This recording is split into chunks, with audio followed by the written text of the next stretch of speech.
Ghostbusters 2016. I've never seen a movie create such a strong battlefield on the internet. If you liked it, you're paid off by Sony to say so. If you hated it, you're sexist and hate women. So you've got reviewers on both sides of the fence, afraid to give their honest opinion and tiptoe around the idea whether they really liked it or not. Well, I promise you that if you come here and see my videos, I'm always going to be as transparent as possible and always be honest about my opinions, whether they're really popular or not. So I'm just going to come out and say it. I thought this movie was a piece of crap. And it's got nothing to do with the fact that women are in leading roles. In fact, there's a lot of times when strong female characters are awesome. If you watch my Mirror's Edge video game review, I mentioned how much I liked Faith as a character. Rey from Star Wars The Force Awakens was a breath of fresh air. I'm excited to see Jyn Erso as one of the main leads in Rogue One. And if you watch my Alien review, I talk about how iconic of a character Ripley is. I think it's stupid that I even have to go over this before starting this review. But in today's internet, if you don't have some kind of disclaimer like this, you're gonna be considered a woman hater for not liking the movie. Now that we've established that I'm not a sexist, let's start the review. And as usual, yes, there's gonna be spoilers in the review. Not that there's anything worth not spoiling in this movie. Here's a little bit about my personal history with Ghostbusters. Yes, I'm a huge fan.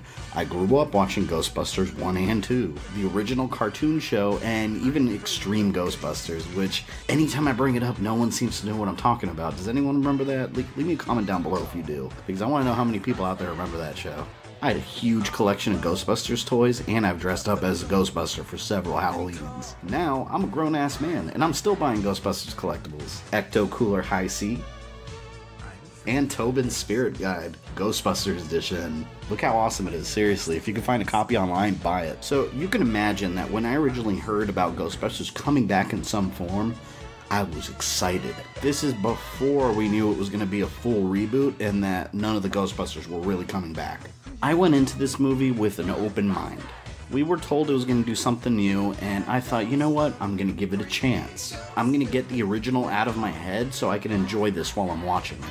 I wasn't planning on comparing it, but you have to, because it didn't really do anything original. The overall plot was so heavily inspired by the original movie, what the hell was the point of making this? I did have some hope for the movie after seeing the very first scene. There's a guy working at a museum and he sees a ghost for the first time and he gets terrified. Then the original music starts playing. It reminded me of the library scene from Ghostbusters 1. And at that point in the movie, I thought to myself, this feels like Ghostbusters, cool. But it all went downhill after that. Part of what made the original so good was the comedy. The comedy felt so natural and subtle that you couldn't help but laugh throughout the entire movie. Is this true? Yes, it's true. This man has no dick. In Ghostbusters 2016, the comedy is not subtle at all. Throughout the whole movie, it's in your face and shoved down your throat the entire time. Instead of coming off as a quality action comedy of its own, it feels like a parody of Ghostbusters. It feels like you're watching Mad TV or SNL and they're doing a Ghostbusters skit. I mean, one of the first jokes in the movie is a fart joke. I mean, come on. Like, that's kindergarten comedy. Every time a joke is made, it just feels like, pause the movie, insert joke, unpause. There's a scene where the Ghostbusters go to the mayor's office, and the mayor wants them to keep it on the down low, and the government's all aware of these ghosts. And the entire scene is just one running joke after joke after joke. And it goes on and on. I was just sitting there in the audience waiting for it to be over. None of it was funny. In fact, the only thing about the movie I thought was even funny was Chris Hemsworth, which kind of surprised me. He plays Kevin the secretary, and he's just this handsome buff dude that he's got nothing up there. He's an idiot. The things he says are so stupid that I couldn't help but laugh at some of them. I enjoyed him. There's a scene where he talks about going to a hide-and-seek tournament, and I don't know why, I thought that was funny. But his character's lack of intelligence brings me to another point about the movie. Before this movie came out, if you didn't like it, you were a sexist, right? Ironically, this movie is constantly taking jabs at men as a whole. And most male characters in the movie are either idiots or are completely useless. Now, I'm not offended by this. I'm just making the point that if you bash the movie, you are a sexist. Yet the movie is just full of sexist jokes. I mean, the big villain at the end gets taken down by getting shot in the nuts. And he's a giant ghost. He's got no nuts. It was just a gag. This movie has a very big girl power feel to it, which is not necessarily a bad thing in a different movie. This is not Ghostbusters. It almost felt like the movie had an agenda other than simply just entertaining audiences. Who was the target audience here they were going after? I thought it'd be Ghostbusters fans, male or female. But when Chris Hemsworth shows up on the screen, all the Ghostbusters are drooling over his good looks. My friend and I, two heterosexual males, sitting in the audience of, mind you, about 8 people total in that theater, just kind of looked at each other like, okay, how are we supposed to relate to that? On top of that, I swear that 90% of the previews they showed before the movie were romantic comedies. I've never seen a movie fit so perfectly the description of a shameless cash-in, especially when it comes to product placement. Anytime you see a computer or camera in the movie, they make damn sure you see that Sony logo. Kevin the secretary is coming up with ideas in one part for the Ghostbusters logo, and he shows them a 7-Eleven logo. And the camera just stays on it for a couple of seconds, and then they attempt to make a joke out of it that makes no sense. I swear I did not make that up. That's in the movie. And I'm sure you've all seen the Papa John's commercial where Slimer slimes Papa John. Well, in one part, the Ghostbusters are eating boxes of pizza, and they make sure you see those Papa John's boxes too. At the end, when New York is getting attacked by ghosts, you see a giant ghost walk by the screen with an even bigger Blu-ray disc logo behind it in Times Square. I usually don't have a problem with some product placement in movies. Hell, the Ninja Turtles original movie had Domino's Pizza product placement. I can't even begin to count how many movies have promoted Coca-Cola or Pepsi. But when it's just in your face like this, it's so distracting as a moviegoer where it just pulls you out of the movie, and you're reminded that all these companies paid to be shown on screen. The original 3 Ghostbusters that are still alive do pop up in the movie in small cameos, but they look so bored. And it was probably a bad idea for them to even put them in the movie, because when I saw them and heard them speak, it just made me wish the original team was in the movie. These cameos don't even mesh well into the final movie. They just get thrown in and completely stop entire scenes just to have a cameo. It's just not done well. And you have all these other weird cameos too, like Ozzy Osbourne, he's in there in one part. They show him in a concert, he makes a joke, and then they keep moving on. It's just so awkward. Why is he even in it? Instead of laughing about him showing up and making a joke, I was more confused to why he was there. Now let's talk about the actual Ghostbusters. We all know that in the original movie, this cast just meshed perfectly well. They felt like a family. These new Ghostbusters, they just feel so bland. I didn't find anything likable about any of them, and they were just very two-dimensional.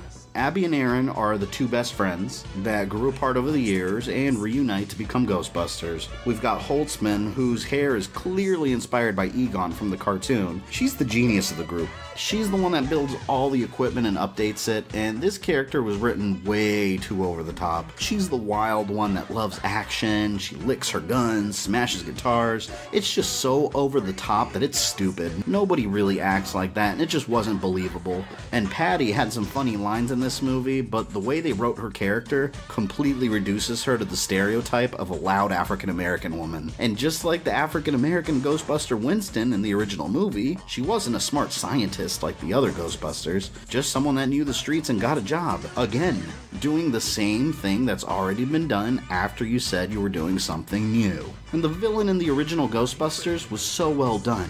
You had all this build up with talk of Zool, Vince Clortho, and Sumerian gods, and by the end you just had this epic confrontation between the Ghostbusters and Gozer.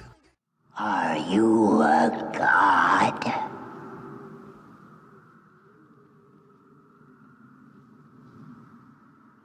No. Then... which leads to the Stay Puft Marshmallow Man rampaging around the city. In the new movie, the villain is so completely forgettable and barely had any explanation to him. He's some weird antisocial guy called Rowan that's been made fun of his entire life, and he wants to destroy the world. He pops up randomly throughout the movie, planting devices that attract ghost activity, and he kills himself to become a ghost. And in his ghost form, he takes over Kevin's body, and he opens a portal so all the ghosts pour out and attack New York. I feel like I've seen that before too. Oh yeah, the original movie. That also happened. After he leaves his body, he chooses a new form and turns into a giant version of the Ghostbusters logo. Why was he even able to do that? He was just a regular guy that killed himself. In the original movie, Gozer was able to come to Earth as Stay Puft because it was pretty much a god that had unlimited power. Rowan was just a regular human being that died. This wasn't explained in the movie at all, and it was just a way to repeat the Stay Puft Marshmallow Man portion of the original movie. By the way, Stay Puft does show up for a second as an inflatable balloon, then he pops. Complete waste. And Slimer pops up too and steals the Ecto one. I thought that was kind of funny actually. Grand Theft Auto Slimer. He steals it, goes on a rampage with it. There's a Mrs. Slimer in the car too for some reason. I don't know. Abby and Aaron end up jumping through this vortex at the end of the movie and then come out with gray hair for some reason. And then they make a joke about the gray hair, and then in the next scene, their hair's their natural color again because they dyed it. What was the point of even doing the gray hair thing? Just so you can make a joke? That's what happens with everything in this movie. Everything happens just to make a joke. Was there anything I did like? Sure. Some of the ghost designs look kind of cool, like the subway electric chair ghost. You had some haunted mannequins. There were some pirate ghosts. They looked pretty good, and usually 3D movies don't impress me, but this movie actually looked really good in 3D. Sometimes the ghosts and the proton beams would go over the widescreen bars at the top and bottom of the screen, and that was a really cool effect. Personally, I've never seen that before in a movie. And the Ghostbusters do have some upgraded weapons later, like proton grenades and proton shotguns. I feel like that's something the Ghostbusters would eventually do, but it made no sense that their weapons evolved so quickly in this movie. At the end of the day, no amount of good special effects or cool weapons would make me think that this movie was worth the price of a ticket. It was just a redo of the original movie without the heart, the comedy, or the fun. If they really wanted to do something different without having the original cast, why reboot the franchise? Why not make it so the original Ghostbusters pass down their knowledge to a new team? Or what if at this point in time the Ghostbusters were so successful that they made a franchise out of it and this is just another branch of the Ghostbusters, maybe even in a different city? There were much better ideas they could have gone with before deciding to just erase everything and start fresh. They could have just taken the Ghostbusters Extreme cartoon and made that the Ghostbusters sequel. It's already got a diverse group of characters. You've got an African American character, you've got a guy in a wheelchair, a goth chick, and a Spanish guy. As a Ghostbusters fan, I would have absolutely had no problem with this, and it would have been kind of exciting. A cartoon made in the early 90s that was meant to be a sequel to Ghostbusters gets turned into the live-action sequel. That would have been awesome. But they just decided to wipe away what came before and redo it in the worst way possible. If you enjoyed the movie, you are entitled to your opinion, but I hated it. I can't recommend you pay to watch this nonsense. It's not just a bad Ghostbusters movie, it's just not a good movie in general. If you love Ghostbusters and want to support the franchise, go buy the Blu-rays for Ghostbusters 1 and 2. They're even available on Ultra HD Blu-ray if you have a player that'll play those discs. And also make sure you go out and buy Ghostbusters 3. That's right, Ghostbusters 3 does exist in the form of a video game, and it's fantastic. The entire original cast is back together in a completely original story, with you playing as the 5th Ghostbuster, a new recruit. Ghostbusters 1 and 2, Ghostbusters 3. This is how you support the franchise. Make sure you leave me a like if you enjoyed listening to my opinion, and leave me a comment down below if you watched it. I'm actually curious to know what you all thought, whether you agree or disagree with me. And don't forget to subscribe if you haven't already. And check out my other videos too. This is Fabian from GamerThumbTV. Till next time, guys.